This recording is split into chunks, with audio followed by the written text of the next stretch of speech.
देखो 1981 में पूरे इंडिया में पर कैपिटा इनकम के मामले में पंजाब नंबर 1 स्टेट था। बट अगर आज की बात करें तो पंजाब नंबर 1 तो आप छोड़ ही दीजिए, नंबर 10 में भी नहीं आता। पर कैपिटा इनकम में आज पंजाब की रैंक 19वें नंबर पर है। मणिपुर के बाद अगर कोई भी स्लोएस्ट ग्रोइंग जीडीपी स्टेट है वो पंजाब ही है। दूसरी तरफ हरियाणा, जो कि हर एक चीज में ऑलमोस्ट पंजाब से मिलता जुलता है, जो जियोग्राफी है वो भी पंजाब से मिलती जुलती है। हरियाणा आज third fastest growing GDP state है पूरे इंडिया में। वहीं पर जो हरियाणा का पर कैपिटा इनकम है वो फिफ्थ पोजीशन पर स्टैंड करता है। हरियाणा आज पंजाब से सिर्फ पर कैपिटा इनकम के मामले में आगे नहीं है, बल्कि हरियाणा आज fifth highest GST paying state है। वहीं पर पंजाब 17वें नंबर पर आता है। और यही नहीं, पंजाब आज जहां पर एग्रीकल्चर और जो छोटी छोटी इंडस्ट्रीज हैं वहीं तक सिमट कर रह गया है, हरियाणा आज पूरे देश में एक आईटी हब और मेजर इंडस्ट्रियल हब बनकर उभर रहा है। हरियाणा में आज एट प्रेजेंट 7 से ज्यादा स्पेशल इकोनॉमिक जोन है। हरियाणा की सिटी गुड़गांव आज के दिन बड़ी बड़ी एमएनसीज की फेवरेट लोकेशन बनकर उभर रही है। यहाँ तक कि गेम्स में भी हरियाणा की अगर मैं बात करूँ तो 2020 ओलंपिक्स में पूरे इंडिया के जो आधे मेडल थे वो हरियाणा से ही आए थे। वहीं पर पंजाब की बात करूँ तो पंजाब से इंडिया के 0 मेडल थे ओलंपिक्स में। आज हरियाणा पॉपुलेशन वाइज पंजाब से छोटा तो है, इसके बावजूद भी वो जीडीपी वाइज पंजाब से कहीं ज्यादा आगे है। Haryana GDP wise 12th position पर है, वहीं पर पंजाब 16th पोजीशन पर आता है। अगर नंबर वाइज मैं आपको बताऊं तो जो हरियाणा की जीडीपी है वो पंजाब की जीडीपी से ऑलमोस्ट डबल है। बावजूद इसके जो पंजाब की जीडीपी है उनमें उनका 50% तो डेब्ट है। द इंडियन एक्सप्रेस की एक रिपोर्ट के अकॉर्डिंग एट प्रेजेंट जो पंजाब का टोटल डेब्ट है वो है 3.12 लाख करोड़, और वहीं पर जो पंजाब की पॉपुलेशन है वो है 2.77 करोड़। यानी पंजाब के हर आदमी के ऊपर 1 लाख से ज्यादा कर्ज है। तो आज की इस वीडियो में हम बात करेंगे कि जो पंजाब और हरियाणा के बीच इतना ज्यादा डेवलपमेंट गैप है ये एक्चुअल में कैसे बना, इसके पीछे रीजंस क्या थे। So let's start this video. तो इसके पीछे सबसे पहला रीजन है इंफ्रास्ट्रक्चर। देखिए, किसी भी इकोनॉमी को ग्रो करने के लिए जो इंफ्रास्ट्रक्चर का रोल होता है वो काफी ज्यादा इंपॉर्टेंट होता है। इंफ्रास्ट्रक्चर में आपके rails, roads, bridge, metro, special economic zone, economic corridor, ये सब चीजें आती हैं। हरियाणा की गवर्नमेंट ने ओवर द टाइम अपने स्टेट में इंफ्रास्ट्रक्चर में मैसिव इन्वेस्टमेंट किया। एट प्रेजेंट हरियाणा में 34 नेशनल हाईवेज और 11 एक्सप्रेसवेज हैं। इन 11 एक्सप्रेसवेज में जो 7 एक्सप्रेसवे हैं वो स्पेशल इकोनॉमिक कॉरिडोर्स भी हैं। वहीं पर अगर मैं पंजाब की बात करूं तो पंजाब में 29 नेशनल हाईवेज हैं और 6 एक्सप्रेसवेज हैं जिन पर अभी काम चल रहा है। इनमें से कोई भी एक्सप्रेसवे अभी ऑपरेशनल नहीं है, और पूरे पंजाब में अभी तक कोई भी जो इकोनॉमिक कॉरिडोर है वो ऑपरेशनल है ही नहीं। अब देखिए, ऐसा नहीं है कि पंजाब में एक्सप्रेसवेज बनाए नहीं जाते या फिर गवर्नमेंट जो पंजाब के लिए बजट है वो एलोकेट नहीं करती। इसके पीछे जो रीजन है वो है पंजाब की जो लोकल पॉपुलेशन है उनके प्रोटेस्ट। इसके अलावा हरियाणा के 14 डिस्ट्रिक्ट नेशनल कैपिटल रीजन के अंडर आते हैं, जिसकी वजह से इन पर्टिकुलर डिस्ट्रिक्ट में जो इंफ्रास्ट्रक्चर है उस पर और ज्यादा ध्यान दिया जाता है।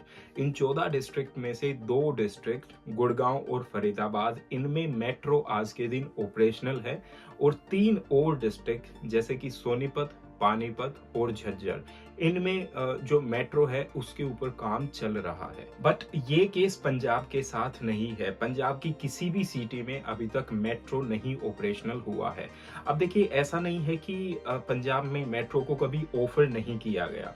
लुधियाना सिटी में मेट्रो का जो ड्राफ्ट है वो तैयार किया गया था, बट पंजाब स्टेट में फंड्स की कमी की वजह से उस ड्राफ्ट को आगे बढ़ाया नहीं गया, उस पर कोई भी काम किया नहीं गया। और क्या आपको पता है कि पंजाब अपने एनुअल बजट का 20% लोन पेमेंट या फिर जो लोन का इंटरेस्ट है उसमें स्पेंड कर देता है, जिसकी वजह से पंजाब स्टेट में बजट की कमी होती है। और इसके अलावा पंजाब में जो इंफ्रास्ट्रक्चर क्राइसिस है उसके पीछे मेन रीजन है वहां की लोकल पॉपुलेशन के प्रोटेस्ट। दूसरा रीजन है इन्वेस्टमेंट इन इंडस्ट्रीज। देखिए, किसी भी स्टेट का या फिर किसी भी कंट्री का अगर इंफ्रास्ट्रक्चर अच्छा है तो वहां पर इन्वेस्टमेंट अपने आप आ ही जाएगी। Over the time period Haryana अपने यहाँ पर जो बाहर की कंपनीज हैं, जो बाहर की इंडस्ट्रीज हैं, उनको अपने स्टेट में लाने में कहीं ना कहीं सक्सेसफुल रहा है।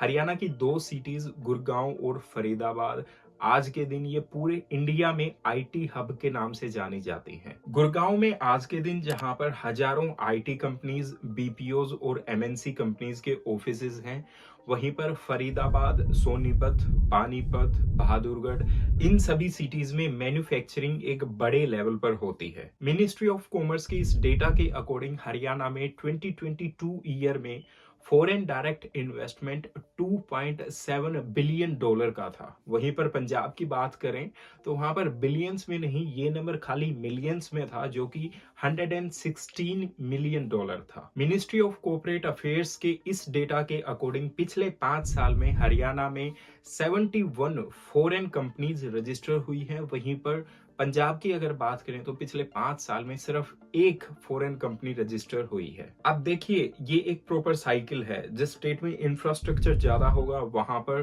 कंपनीज आएंगी, फैक्ट्रीज आएंगी, ऑफिसेज खुलेंगे, जिसके बाद वहां की जो लोकल पॉपुलेशन है उसको और ज्यादा जॉब्स मिलेंगी।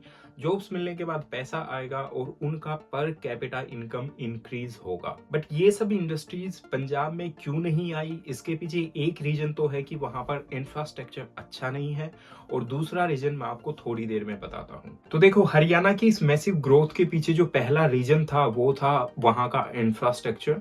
जो दूसरा रीजन था वो था हरियाणा स्टेट में इंडस्ट्रीज का सेटअप होना, और जो तीसरा रीजन है वो है बिजनेस फ्रेंडली एनवायरनमेंट, जिनमें ये सारी चीजें आती हैं। जैसे कि हरियाणा में स्किल्ड और हार्ड वर्किंग लेबर का होना, जो कि पंजाब में ड्रग कल्चर की वजह से कहीं ना कहीं मिसिंग है। दूसरा, जैसे कि हरियाणा गवर्नमेंट की जितनी भी पॉलिसीज होती हैं वो ज्यादा इंक्लाइंड होती हैं इंफ्रास्ट्रक्चर की तरफ, इंस्टेड ऑफ पंजाब गवर्नमेंट जो कि अपना मोस्ट ऑफ द बजट वहां की पॉपुलेशन को फ्रीबीज और सब्सिडीज देने में स्पेंड कर देती है। इससे होता ये है कि वहां पर इंफ्रास्ट्रक्चर तो डेवलप हो ही नहीं पाता, इसके अलावा जो वहां की स्किल्ड और जो हार्ड वर्किंग लेबर फोर्स है वो भी फ्रीबीज के चक्कर में और ज्यादा लेजी हो जाती है। तीसरा, जैसे कि पंजाब में जो ड्रग कल्चर है उसकी वजह से स्किल्ड लेबर तो बचती ही नहीं है, उल्टा वहां पर क्राइम और ज्यादा हो जाता है, जिसकी वजह से जो इंडस्ट्रीज हैं उनको काम करने वाले लोग नहीं मिलते, और स्टेट में जितने भी स्किल्ड लेबर बचती है